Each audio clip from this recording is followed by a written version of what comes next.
우리의 믿음과 신앙을 다시 한번 점검하며 하나님 앞에 아름답고 선하게 쓰임받는 모든 백성들이 되게 하옵소서. 예수 그리스도 이름으로 기도드리옵나이다. 아멘. 오늘 요한복음 11장 전체를 다 읽어 44절까지 1절부터 44절까지 우리가 다 봉독을 해야 되는데 시간상 우리 두 구절만 같이 봉독을 했습니다. 오늘 제목이 나는 부활이요 생명이니 그랬어요. 25절에 보니까 25절에 예수께서 이르시되 나는 부활이요 생명이니 나를 믿는 자는 죽어도 살겠고 무릇 살아서 나를 믿는 자는 영원히 죽지 아니하리라. 그러면서 뭐라고 했어요? 이것을 네가 믿느냐 그랬어요. 네가 믿느냐. 왜 이렇게 질문했을까요? 사실 안 믿고 있다는 거거든요. 지금도 많은 사람들이 부활을 안 믿는 사람들이 너무나 많아요. 그래서 예수님께서 죽으시고 부활했는데도 불구하고 다 떠나는 거죠. 고린도전서 15장에 보면은 500명이 일시에 보았다고 되어 있어요. 그런데 다 어디 가고 마가다락방에 모여 있는 사람들은 120명만 모였어요. 부활한 것을 봤는데도 정말 믿음이 있다면 떠날 수 있겠는가? 안 믿었기 때문이거든요. 21절에 보니까는 오늘 마르다가 예수께 여짜오되 주께서 여기 계셨더라면 내 오라버니가 죽지 아니하였겠나이다. 이건 뭔가 좀 낙심하는 얘기거든요.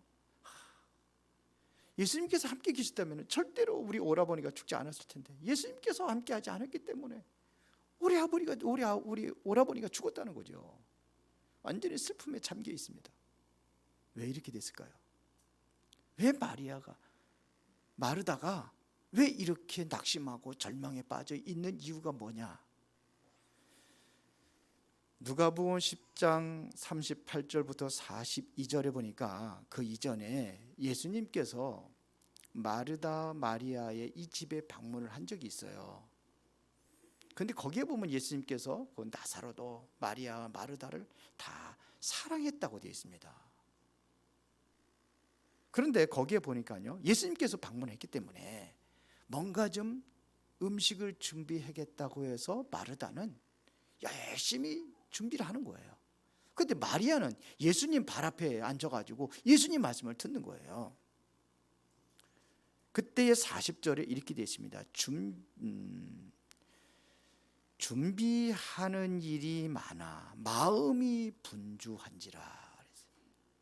음식 준비하는 게 너무 마음이 분주해. 그러니까 가만히 보니까는 마리아는 예수님 발 앞에서 말씀 듣고 있으니까 뭐라고 얘기했냐면요, 예수님한테 얘기하는 거예요. 부탁을 하는 겁니다.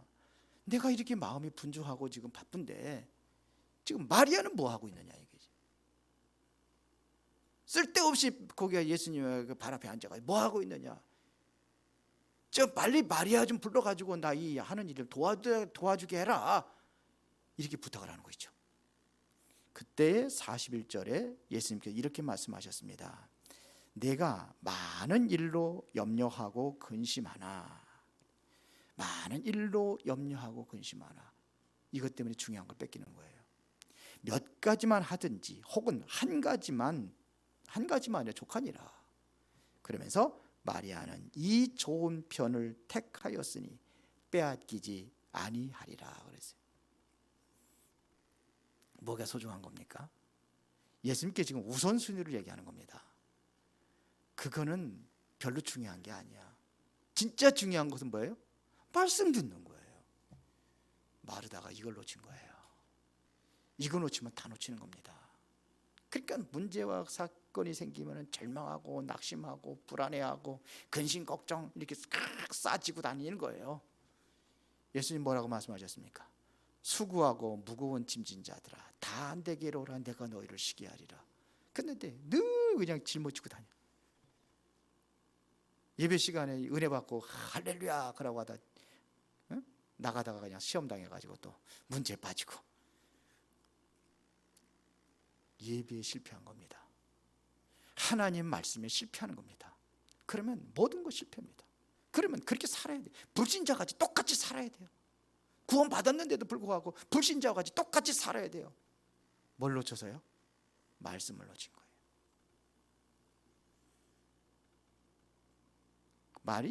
마르다는요 영적 사실보다 환경, 문제에 자꾸 속는 거예요. 자기 경험과 이론에 자꾸 속는 겁니다. 그래서 39절에 이렇게 되어 있습니다. 예수께서 이르시되 돌을 옮겨 놓으라 하시니 그 죽은 자의 누이 마르다가 이르되 주여 죽은 지가 나흘이 되었으며 벌써 냄새가 나나이다. 나흘이 됐으니까요 냄새 나지요. 이미 다 썩어가고 있다는 얘기입니다. 이제 장사 다 지냈습니다. 무덤에다 다 그냥 다 장례식 다 끝났어요. 근데 지금 와가지고서 예수님 문을 열고 말을 지금 냄새가 나는데 이게 불신앙이에요. 말씀을 놓치니까 이렇게 되는 겁니다. 영적인 사실보다도 나의 환경과 문제 속에 빠져 들어가게 되는 겁니다. 그러니까 어렵게 살아갈 수밖에 없는 거예요. 하나님의 능력과 하나님의 그 엄청난 축복의 은혜를 다 빼앗겨 버리는 겁니다. 예수님께서 23절에 보니까 이렇게 말씀하십니다. 예수께서 이르시되 내 오라비가 다시 살아나리라. 오라비가 다시 살아나리라 그랬더니 어떤 소리 합니까? 24절에 마르다가 이르되 마지막 날 부활 때에는 다시 살아날 줄을 내가 아나이다. 지금 살겠다고 그러는데, 지금 살리겠다고 하는데 엉뚱한 소리 하는 거예요. 이게 교리적인 신학이에요. 교리는 다 알고 있어요. 성경 말씀을 다 알고 있어요. 부활 때 예수님께서 마지막 때 호령과 천사장의 나팔 소리와 함께 죽은 자들이 일어나겠고 무덤에서 산자들이 들여 올릴 것이다. 알고 있어요. 그런데 미래 나중에 일이지 지금 못 살겠다는 거죠. 이게 관념적인 신앙입니다. 교리적인 신앙입니다. 자기의 이론과 지식적인 신앙에 빠져버리는 거예요. 여러분들이요 믿음보다도 뭐가 앞서요? 자꾸 내 경험, 나의 지식 이게 앞서는 거예요.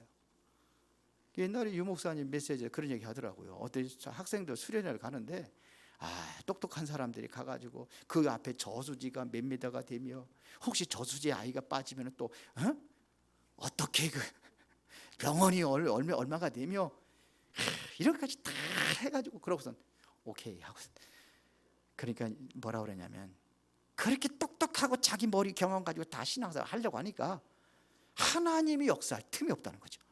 내가 다 아는데. 그렇다고 그런 거를 무시하라는 게 아닙니다. 무엇이 우선인가를 알아야 되는데 자꾸 우리가 말씀을 놓치고 그러니까 다 놓쳐버리는 거예요. 염려와 근심 가운데 빠져 살아갈 수밖에 없다는 이야기입니다. 그러나 예수님께서는요 부활이 되시고 생명이 되십니다. 그래서 오늘 본문에 이렇게 말씀하셨습니다. 예수께서 이르시되 나는 부활이요 생명이니 나를 믿는 자는 죽어도 살겠고 무릇 살아서 나를 믿는 자는 영원히 죽지 아니하리니. 예수님께서는 부활이 되시고 생명이 되신, 생명의 주인 되신다 이런 얘기입니다. 그래서 고린도전서 15장 3절부터 4절에 보니까 내가 받은 것을 먼저 너에게 전하였노니. 그게 뭡니까?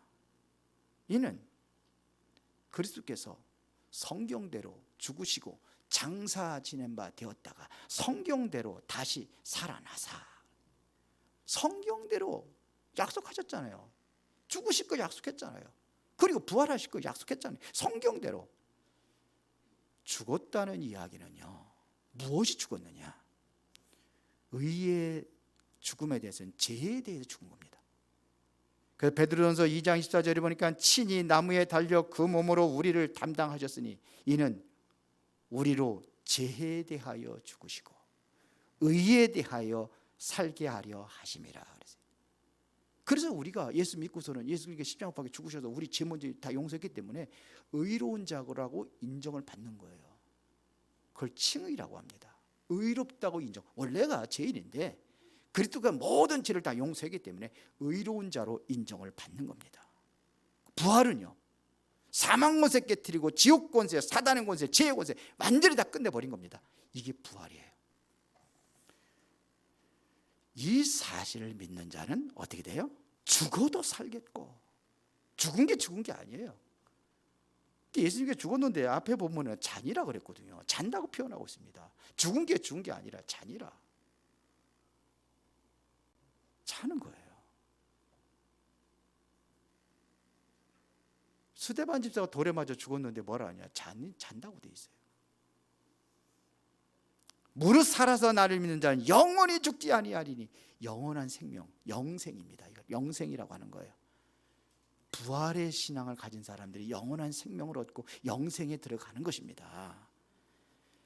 예수님의 부활이 없다면 우리는 하나님과 함께할 수 없는 거예요. 부활하셨기 때문에 함께할 수 있는 겁니다. 여러분들이 아무리 사랑하는 사이고 아무리 좋은 사이라 할지라도 그 사람이 만약에 상대가 죽었다고 한다면 땅에다 묻어야 되는 거예요. 같이 살 수 없어요. 시체와 같이 살 수 없어요.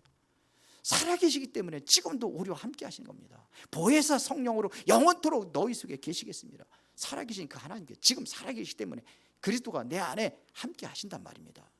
볼지어다 세상 끝날까지 내가 너희와 항상 함께 있으리라. 예수님께서 말씀하신 겁니다. 세상 끝날까지 지금 살아계십니다. 만일 이 사실을 믿지 못하면 어떻게 될까요? 고린도전서 15장 14절에 보니까 그리스도께서 만일 다시 살아나지 못하셨으면 우리가 전파하는 것이 헛된 것이요 또 너의 믿음도 헛것이며. 여러분들의 믿음이 헛것이에요. 15장 17절에 보니까 그리스도께서 다시 살아나는 일이 없으면 너희 믿음도 헛되고 너희가 여전히 죄 가운데 남아있느니라. 그리스도의 죽으신 자 가운데 부활하는 사실이 없으면 여러분들이 전도하는 거 전파하는 게 헛것이래요. 여러분 믿음이 헛것이래요. 여러분들이 여전히 죄 가운데 남아있다는 겁니다. 그 죄의 값으로 지옥에 가는 겁니다. 부활이 있기 때문에 우리가 이게 부활의 신앙이라고 그러는 거예요.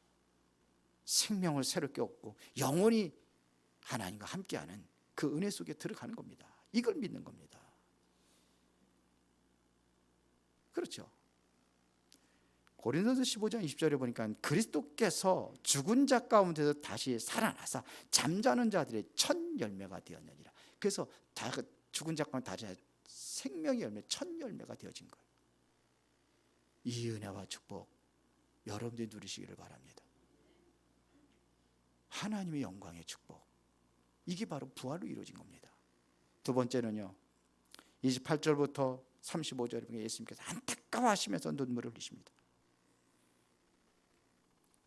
38절에 보면 이에 예수께서 다시 속으로 비통하여 여기시며 무덤에 가시니 무덤이 굴이라. 돌로 막혔거늘 무덤이 무덤으로 완전히 장사 지낸 겁니다. 근데 비통이 여기다. 굉장히 안타깝게 생각하는 겁니다. 하나님이신 그분이 뭐가 그렇게 안타까워하십니까? 그런데요, 그것이 뭐냐면 예수님이 사람의 몸으로 오신 거예요.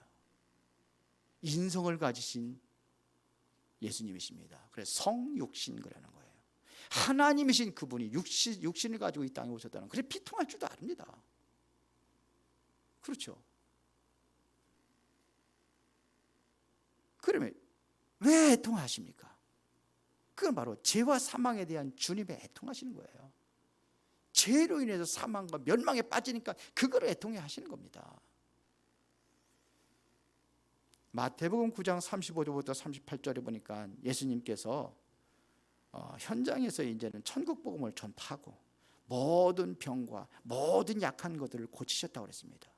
그러면서 무리를 보시고 불쌍히 여기시니 그들이 목자 없는 양같이 고생하며 기진함이니라.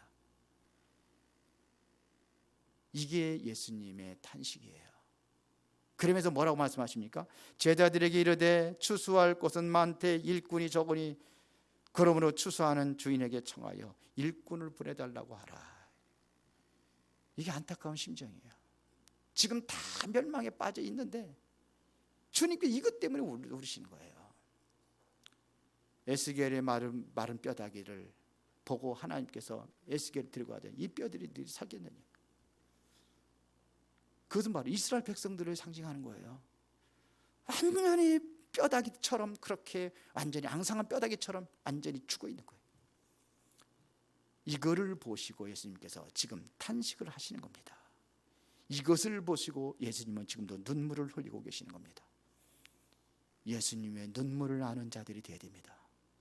예수님의 탄식의 그 음성을 여러분들 들을 수 있는 자리가 되기를 바랍니다. 무엇 때문에 탄식하고 무엇 때문에 예수님께서 눈물을 흘리시는지. 보라, 암탉이 병행아리를 품으려고 하는 것이 몇 번이냐. 거기도 예수님께서 눈물을 탄식하는 거예요. 그때 백성들이 말을 안 듣고 믿지 아니하고 다 흩어지고 있다는 겁니다. 이 주님의 심정이에요. 이 심정을 느끼시기를 바랍니다. 하나님의 사랑과 하나님의 그 은혜의 축복소에 여러분들이 들어가시기를 바랍니다. 그러한 심정으로 나사로 무덤을 향해서 예수님께 가는 겁니다. 39절에 예수께서 이르시되 돌을 옮겨 놓으라 하시니 죽은 자의 돌을 옮겨 놓으라. 마르다가 그랬대요. 냄새 나는데요. 뭘 돌을 옮깁니까? 그러니. 그때 40절에 예수께서 이르시되 내 말이 네가 믿으면 하나님의 영광을 보리라. 이게 무슨 소리입니까? 내 말이 네가 믿으면 하나님의 영광을 보리라. 네가 정말로 내가 하고 있는 이 말을 네가 정말로 믿느냐? 예수님께 하시는 말씀을 여러분들이 믿습니까? 믿으면은 하나님의 영광을 보리라. 이런 얘기입니다. 하나님의 영광이. 그러면서 41절에 예수님께서 돌을 옮겨 놓으시니 예수께서 눈을 들어 우러러보시고 이르시되 아버지여 내 말을 들으신 것을 감사하나이다 그랬어요. 아버지여 내 말을 들은 것을 감사하나이다. 이미 예수님은요 나사로가 살아날 걸 알고 있었어요. 나사로가 살겠다고 말씀하는 거예요. 그런데 안 믿는 거예요. 그러니까 믿으라는 얘기입니다. 믿으면 하나님의 영광을 볼 것이다. 그게 기도하는 겁니다. 어떻게 기도했습니까? 내 말을 들으신 것을 감사하나이다. 이미 믿고 구한 것은 받은 줄을 믿으라. 그리하면 그대로 되리라. 이 주님께서 말씀하신 거. 믿고 구한 것은 받은 줄을 믿으라. 그럼 예수님께서 미리 약속하신 대로 하나님께서 말씀하신 대로 살아날 거 믿고 기도하는 겁니다. 그래 감사하는 겁니다. 다니엘서 6장 10절에 보니까 다니엘이 그랬잖아요. 사자굴에 집어던지는 그 모함하는 사람들에 의해 가지고 법적으로 처형당한 거 아닙니까? 사자굴에 집어던져. 그런데 그 이전에 뭐라고 하세요? 타락에 올라가 가지고 예루살렘의 성 문을 열고 하나님 앞에 기도한 거예요. 기도하고 나서 감사했더라 그랬어요. 기도하는 자는요, 정말 믿음에 기도하는 사람은 사건과 문제 가지고도 감사할 수 있는 사람, 이 사람의 진정한 믿음의 사람이라고 말씀하고 있습니다. 42절에 보니까 항상 내 말을 들으시는 줄을 내가 알았사옵나이다. 그러나 이 말씀하옵는 것은 둘러선 무리를 위함이니 곧 아버지께서 나를 보내신 것을 그들로 믿게 하려 함이라. 살리신 이유가 있어요. 나사로를 왜 살려야 되는 이유가 뭡니까? 살아나야 될 이유가 뭐냐? 그 이유를 분명히 밝히고 있는 겁니다. 저들 하여금 믿게 하려 함이라. 안 믿으니까, 너무 강팍해서기 때문에 안 믿으니까 믿게 하려 함이라. 믿게 하기 위해서. 이미 예수님이 그 기획을 가지고 있는 겁니다. 왜 나사로를 죽은 자를 살려야 될 이유가 뭐냐? 저들 강팍해 안 믿으니까 믿게 하려 함이라. 그 15절에 보도 내가 거기 있지 아니한 것을 너희를 위하여 기뻐하노니, 죽은 것이 오히려 기뻐한다 그랬어요. 거기 있다면 예수 나사로가 안 죽었을 텐데 내가 없는 것이 기뻐한다. 왜 그러냐? 이는 너희로 믿게 하려 함이라.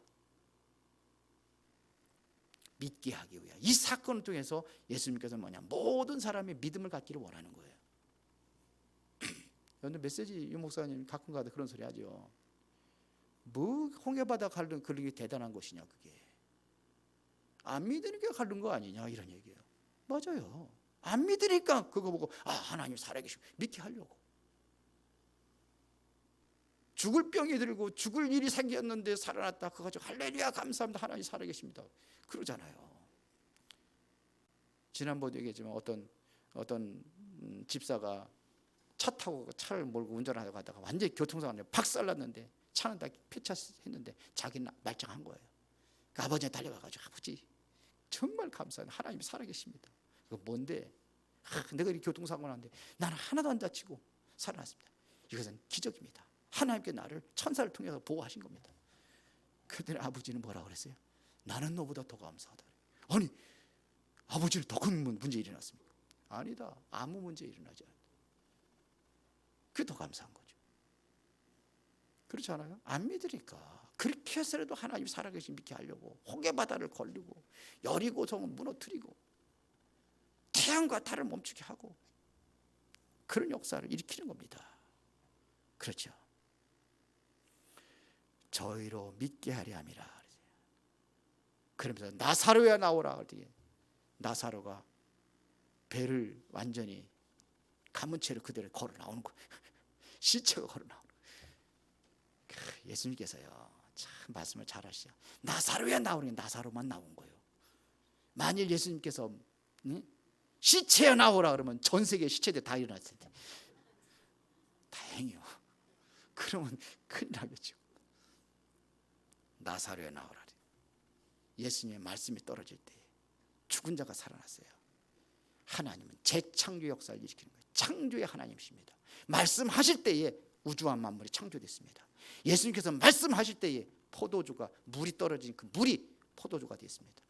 예수님께서 말씀하실 때에 그때 안진뱅이가 일어나고 중풍병자가 일어나고 눈먼 자가 눈을 뜨고 말씀하실 때 이게 말씀의 능력입니다. 하나님의 말씀을 믿습니까? 마르다가 이게 말씀을 놓친 거라니까요. 내 생각의 기준, 뭐 교리적인 이거 다 내려놓고 우리가 하나님 말씀 앞에 서야 되는 거예요. 사도행전 10장에 보니까 고넬료가 이제는 베드로가 고넬료 집에 갔을 때 뭐랍니까? 무릎을 꿇으면서 했잖아요. 우리가 다 주 앞에 있나이다. 말씀하옵소서. 이런 자세로 드려야지. 거기 기적이 일어나는 거 아닙니까? 그렇죠. 오늘도 윤성만 목사 강단에 서가지고 실수는 얼마나 하나 지켜보자 그러면서 그러면 안 돼. 제가 가끔 실수를 많이 해가지고 그게 아니고 하나님의 말씀을 들을 수 있는 그 응답의 시간이 되어야 될 줄 믿습니다. 세례식 있고 빨리 해야 되기 때문에 간단하게 결론 내리겠습니다. 오늘 본문에서 얘기합니다. 믿으면 뭘 보리라? 하나님의 영광을 보리라. 40절입니다. 내가 믿으면 하나님의 영광을 보리라. 믿을 때 하나님의 영광이 나타나는 겁니다. 그럼 오늘 우리는 무엇을 믿어야 되느냐? 뭘 믿습니까? 하나님의 말씀을 믿는 거예요. 말씀에는 힘이 있고 하나님의 말씀은 반드시 성취된다는 사실을 믿는 사람들이 이 언약의 말씀을 붙잡고 기도하는 겁니다. 뭘 믿느냐? 예수가 그리스도 오셨다는 사실을 믿는 거예요. 창세기 3장 15절 여인의 후손이 와서 뱀의 머리를 상하게 할 것이라. 이 주인공이 예수 그리스도. 출애굽기 3장 18절에 이스라엘 백성들이 노예에서 완전히 해방되는 메시지. 피 바르는 그날 말씀 붙잡고 피 바를 때 모든 재앙이 다 넘어가고 이스라엘 백성들은 애굽에서 빠져나왔습니다. 보라 처녀가 잉태아들 낳으니 그 이름을 임마누엘이라. 이 주인공이 누구예요? 예수 그리스도. 성경은 그거 약속하고 있는 겁니다. 그렇죠. 이 사실을 믿는 겁니다. 그리스도가 십자가에 못 박혀 죽으셔서 다 이루었다고 그랬습니다. 여러분들의 모든 문제 다 끝냈다는 사실을 믿는 그 믿음, 여러분들이 이 믿음을 가져야 될 줄 믿습니다. 그러면 뭐예요? 하나님의 영광을 보리라. 하나님의 영광을 보여준 만큼 신앙생활은 되어지게 되어 있습니다. 이 사실을 믿는 사람들에게 올바른 신앙생활을 할 수 있는 겁니다. 이게 바로 성경의 사람들입니다. 하나님은요 똑똑한 사람을 원하는 게 아니에요. 하나님은요 대단한 인격을 가진 사람을 원하는 게 아니에요. 그래서 갈릴리의 시골의 사람들을 부른 거예요. 그들을 들어가지고 하는 거예요. 믿음의 사람들을 하나님께서 원하신다는 사실을 기억하시길 바랍니다. 그때 하나님의 영광을 보리라. 그 영광은 어떤 영광입니까? 이사야 60장 1절에 보니까 일어나라 빛을 발하라 여호와의 영광이 내 위에 임하였습니다. 창조의 빛을 얘기하는 겁니다. 그 빛은 그 그 빛 가운데 하나님의 영광이 나타나는 거예요. 그 빛 가운데 하나님의 생명이 살아나는 거예요. 그래서 예수 요한복음 1장 4절에 보니까 그 안에 생명이 있어지니 이 생명은 사람들의 빛이라. 빛을 발할 때 하나님의 영광이 나타나는 거예요. 이 영광의 빛입니다. 여러분들이 이 빛을 가지고 있는 자들이에요. 그래서 보라, 어둠이 땅을 덮을 것이며 캄캄함이 만민을 가리우려니와. 그런데 보세요, 나라들이 내 빛으로, 왕들이 내 비치는 광명으로 나오리니 그랬거든요. 내 눈으로 사방을 보라. 무리들이 다 모여올 것이며 아들들은 먼 곳에 올 것이고 딸들은 안개 올 것이니라. 그래서요, 이 빛을 발하는 이 영광이요, 이 구에 모여들게 되어 있습니다. 그래서 여러분들이 플랫폼이 되는 거예요. 이 빛을 가지고 플랫폼 모이게 되어 있습니다. 빛을 발하면 모이게 되어, 이게 플랫폼이에요. 다른 게 아니라. 인간이 해결할 수 없는 근본 문제 해결을 위해서 말씀을 주시고 지금도 그리스도를 통해서 역사하고 계신 줄 믿습니다. 이 영광이 없어지지 않고 영원히 일어나는 그 응답, 내가 믿으면 그 영광을 보리라. 그러면 어떻게 믿습니까? 그냥 믿으면 돼요. 뭘 어떻게 잘 믿어요? 잘 믿는 게 뭡니까? 그대로 믿는 겁니다. 언제요? 지금이요. 그래서 고린도후서 6장 2절에 보니까 보라, 지금이 은혜 받을 만한 때를 보라, 지금이 구원의 날이다. 지금 믿으면 되는 겁니다. 우리는 봉사의 믿음이 아닙니다. 종교적인 믿음이 아닙니다. 교리적인 믿음이 아닙니다. 사실적인 믿음을 갖는 거예요. 이 믿음으로 부활의 영광의 축복이 여러분들에게 나타나기를 예수의 이름으로 축원합니다. 전능하시고 살아계신 아버지 하나님, 은혜와 사랑에 감사를 드립니다. 주님의 영광이, 부활의 영광이 모든 성도들과 가정과 현장과 가문에 나타나게 하옵소서. 예수 그리스도 이름으로 기도드리옵나이다.